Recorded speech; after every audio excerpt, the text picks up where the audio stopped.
Tonight on New World Live, Yona drops by the set to give a special award to a deserving participant. What is it, and who is it going to?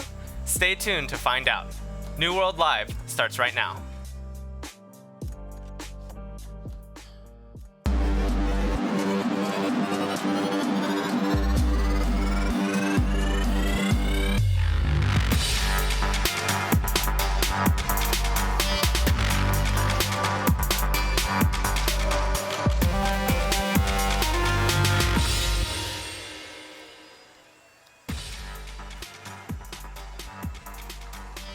You're looking at live pictures from Base Camp Echo, or Ephesus. It's home to most of the hard-working members of the International Service Team who help keep the Jamboree running 24 hours a day. Good evening, everyone. Welcome to this edition of New World Live, the official daily broadcast of the 24th World Scout Jamboree. I'm Willie Xiao from the Boy Scouts of America. And I'm Diana Carrillo from Asociación de Scouts de México, Scouts Mexico. Here is what we have for today's show. We follow some participants on their gnarly adventure to the Summit skateboarding area, the park.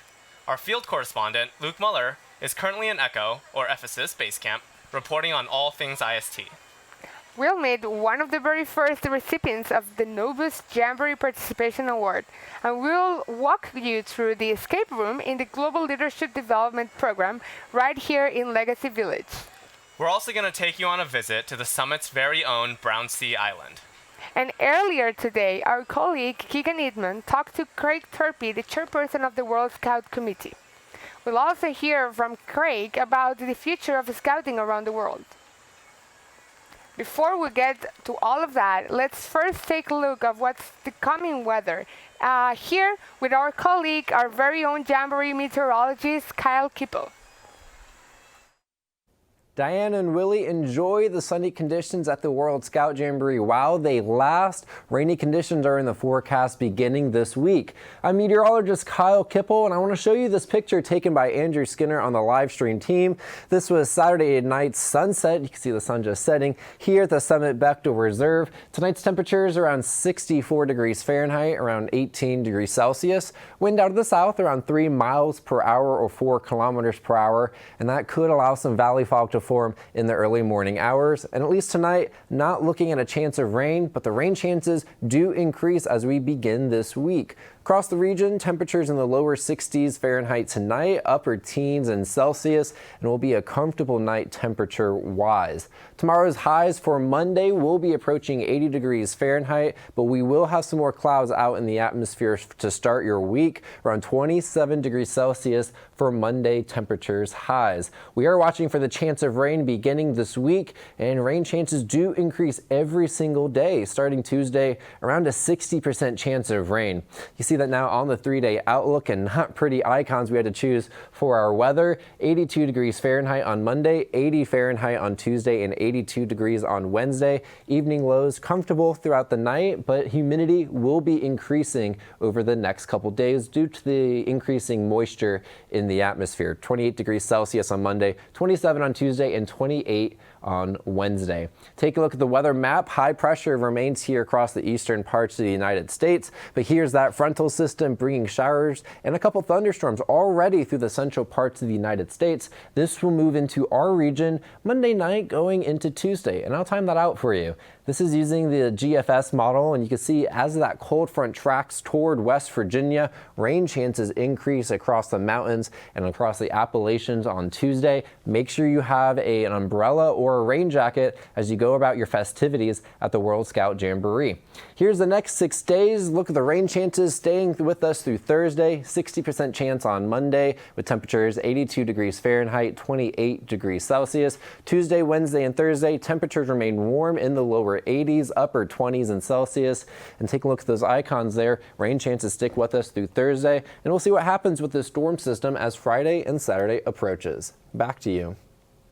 Kyle, fingers crossed the storm carries on over us. Maybe just a little drizzle to cut the dust.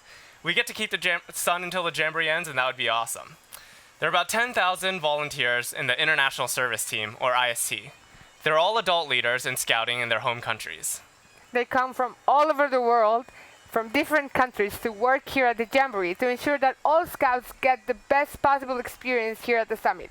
So let's join our Jamboree field correspondent, Luke Mueller, who's currently in the IST Basecamp Echo. Luke, what is happening up there?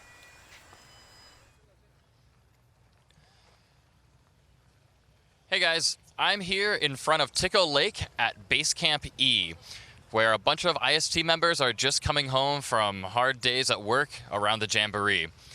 Here at Basecamp E, it's like its own little community.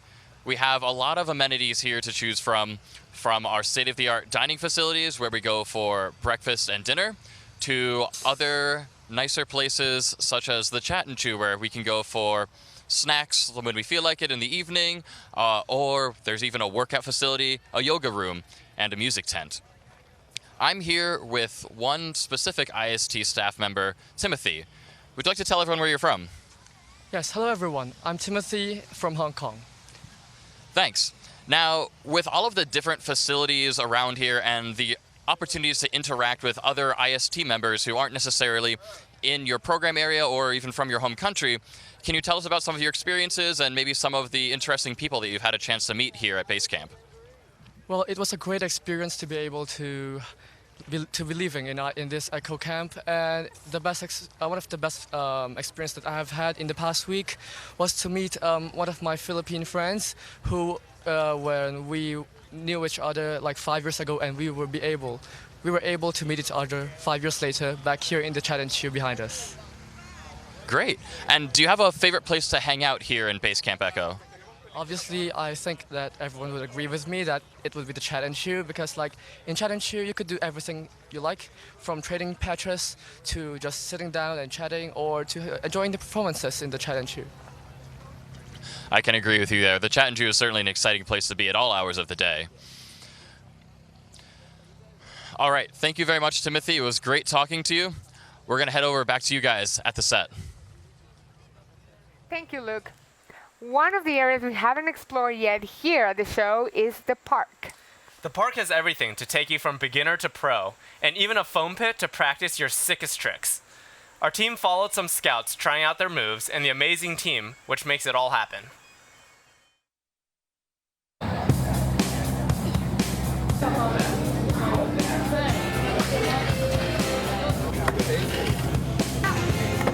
Hi, I'm Sally. I'm from Switzerland. I haven't really skated before this. I've drove around a bit in Switzerland, but not really. I'm enjoying skating, even though I can't really do it. I'm trying real hard though.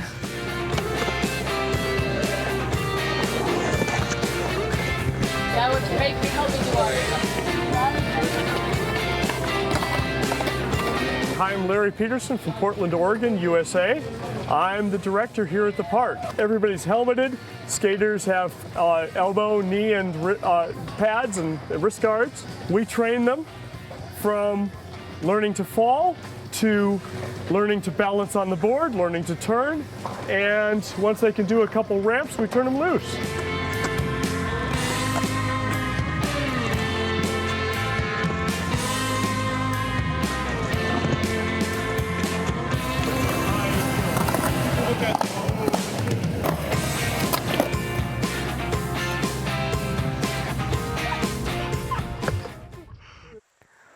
Wow, that looks amazing. However, I think I would fall down very, very easily, and I don't want to visit the Jamboree Medical Center anytime soon. Now, did you know that there is a cool one-of-a-kind participation award here at the Jamboree that you can earn and actually get a patch for it? Well, there is, and we have a scout that has already completed all the requirements to get this patch. I'll hand it over to Willie, who has a special guest to give out the award. Thanks, Iana. I'm here with Miguel Souza and Yona, our Jamboree mascot, who will present the participation award.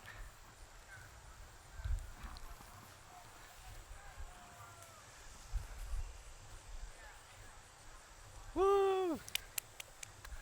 This is the first award, the first participation award given at the Jamboree. So, Miguel, tell us about yourself. Where are you from? I'm from Portugal. I'm 15.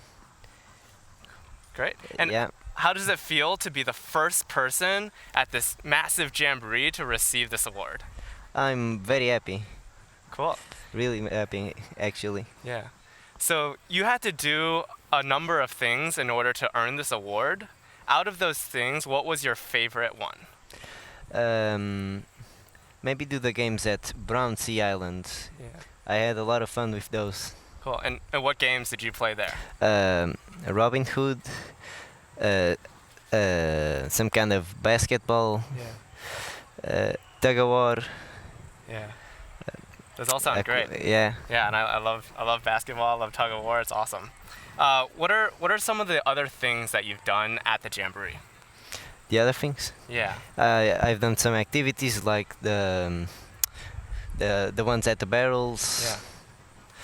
I've tried to do a lot of badges around the Summit Center area.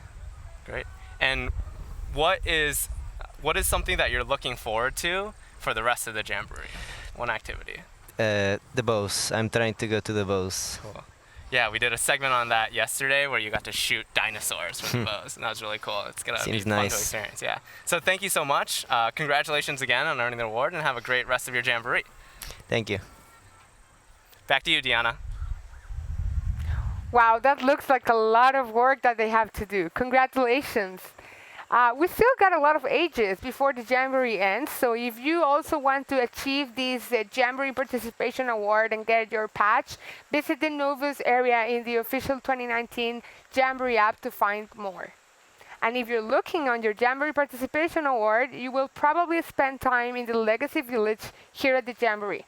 One of the main attractions over there is the Global Leadership Development Program. From escape rooms to its very own patch, we sent our New World Live team to give us an insight of what's going on there.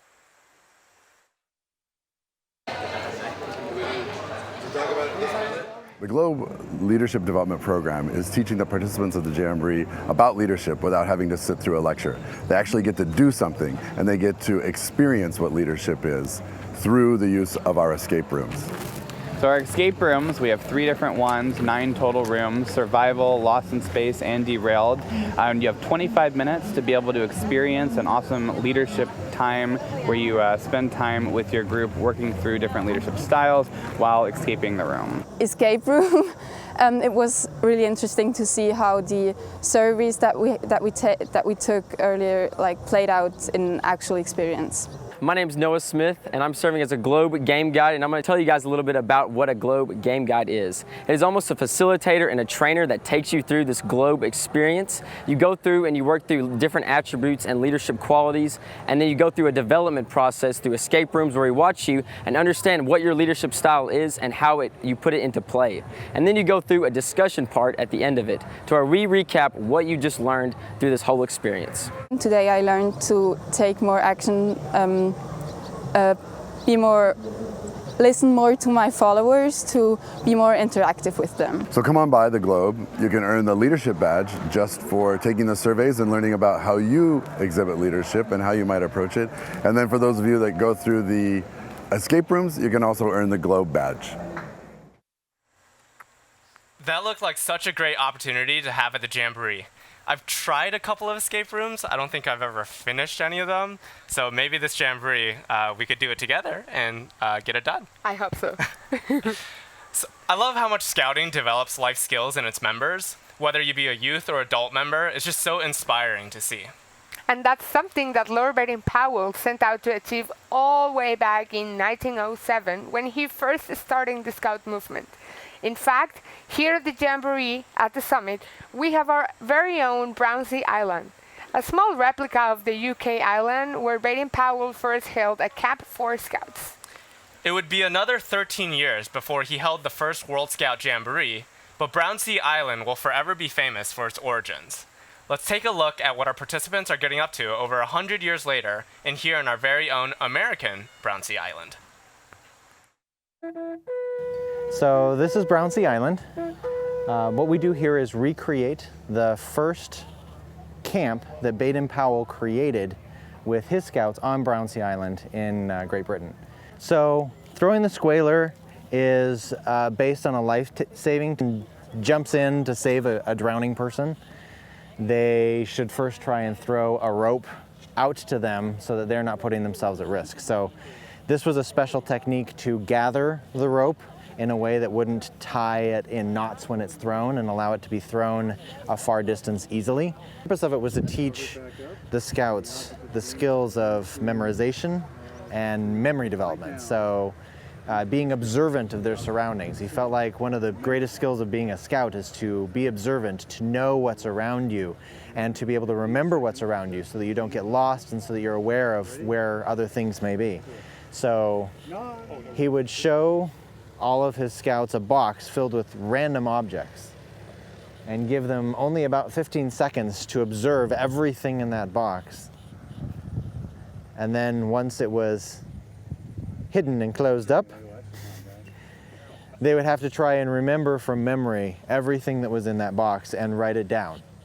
We encourage you to come visit us at Brownsea Island, play some of the games that our scouts, our young people are playing, and see what you think of this sort of a program. See if you think it maybe has a future. Thank you very much, and we look forward to welcoming you to Brownsea Island. The backbone of the scouting movement are volunteers around the world. From local units and troop leaders around the world to volunteers at the regional, national, and even international levels, volunteering is at the very core of scouting. And many volunteers use their talents to help scouting grow. But a core group of volunteers are leading the scouting movement forward at the global level. At the very top of that is Mr. Craig Turpie, the chairperson of the World Scout Committee. Our colleague Keegan Eatman spoke with him earlier today. Craig, thanks so much for joining us. It's great to see you. So tell us about your job as chair of the World Scouting Movement.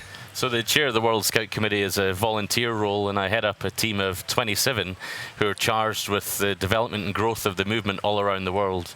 Today we're present in 170 countries, which is fantastic, with 50 million members, but we've got a big ambition to develop and grow the movement. That's awesome. So since it's a volunteer role, can you tell us about your journey to this role and how you got to be the chair of the World Scout Committee? Sure. Well, it's great to be here at World Scout Jamboree because my journey started at the 17th World Scout Jamboree, which is many, many years ago. But I really took an interest in the international dimension of scouting as a 16-year-old scout and went on to organise a number of international expeditions with scouts and got involved in work at different levels in my association, including in Scotland and UK, and then got involved in work in the European Scout region, and then somehow ended up on the World Scout Committee. Wow, that sounds like a great journey. And of course, I think a Jamboree is the perfect place to start that. So you sort of mentioned it, but you travel extensively to participate in scouting and meet with your team. So where do you see scouting in the world going in 25 years? Well, we've got a big ambition at the moment to try and double our membership from 50 million to 100 million by 2023, which is a big ask. But looking further forward, I've got every confidence that we can go on to even double that and reach 200 million, because we really believe that today the world needs more young people, scouts, equipped with the skills and values that our program offers, because young people are the drivers of change on all the big issues that affect people and planet. Yeah, and I think we've sort of seen that throughout the Jamboree, that people are really, with the Global Development Village, young people here are taking on those issues and sort of tackling them head on. So having all these people from around the world, what message does this send to the world to have World Scouting gathered here in West Virginia? Well, we should be under no illusion that the answers to many of the challenges that we face lie in the hands of the very people who are here at this 24th World Scout Jamboree, and my hope is that they will go home inspired by what they've seen, who they've met, and implement projects and take action in their local communities. We're present in 1.5 million communities around the world, and I think the people here will be fired up to go back and do their best. I certainly think I felt that sentiment, so I think we're ready to take on that challenge as a global movement. Thank you so much for joining us today, and it's great to see you. You're absolutely welcome. Thank you.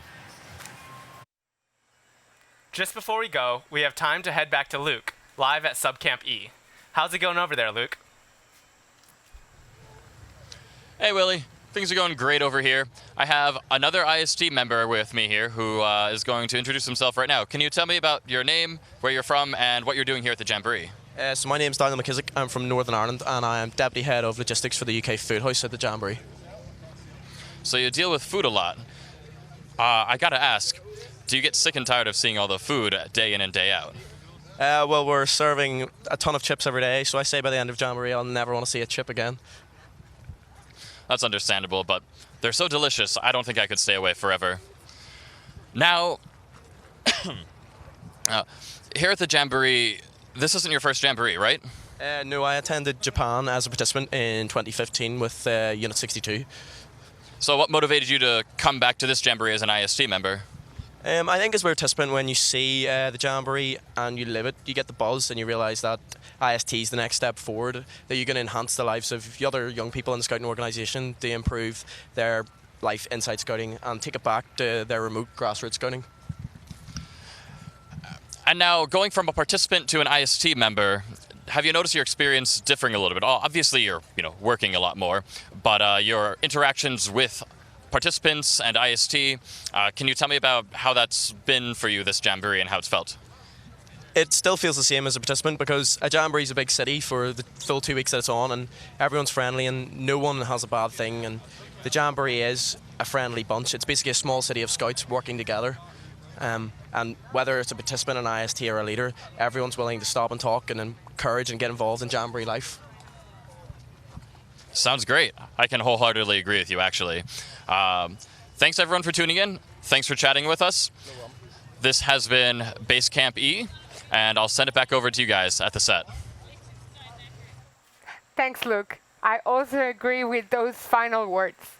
So this morning, Scouts gathered to celebrate their own religions in services around the Summit AT&T Stadium. As part of this, the Jamboree followed a Scouting tradition and held a non-denominational Scouts-owned service. Within the Scouts' Own, hosts spoke about peace, an important subject to Scouts and people around the world. And as we can see from this tweet sent in, they even managed the amazing feat of creating a giant peace sign made out of Scouts. The amount of time, planning, and effort it must have taken to do that was a lot. And if you were there, you would have seen there's a drone that backed up on top of the crowd and showed a big picture of a peace sign. And Scouts were just asked to walk into that picture that the drone had shot. And then the picture disappeared and the drone took a shot, and that's what we have here today. So it was a large organizational feat to see that. So before we go, let's have a quick recap on the weather from Jamboree meteorologist Kyle Kipple and ensure we're ready to face the elements for the last few days of the Jamboree. A comfortable evening this evening across the World Scout Jamboree. Temperatures will be nice. Enjoy the sunset while you can. Temperature 64 degrees Fahrenheit, around 18 degrees Celsius. Mostly low wind, around 3 miles per hour, 4 kilometers per hour. But rain chances 0 tonight, but increase over the next couple days. Tracking that future rain out for you. There's the cold front that will be approaching Tuesday, going into Wednesday, and rain chances increase for your Tuesday. Make sure you have an umbrella or a rain jacket with you as we start this week, the second week of the World Scout Jamboree. Taking a look at the next 3 days, temperatures warm in the lower 80s in Fahrenheit, staying in the upper 20s in Celsius, but rain chances do go up every single day this week. Thanks, Kyle. Let's stay safe, and that's it for tonight. Don't forget to watch us tomorrow. New World Live Morning Edition starts at 10 a.m., and it's the perfect way to start your day at the Jamboree. Goodbye. Au revoir. Adios.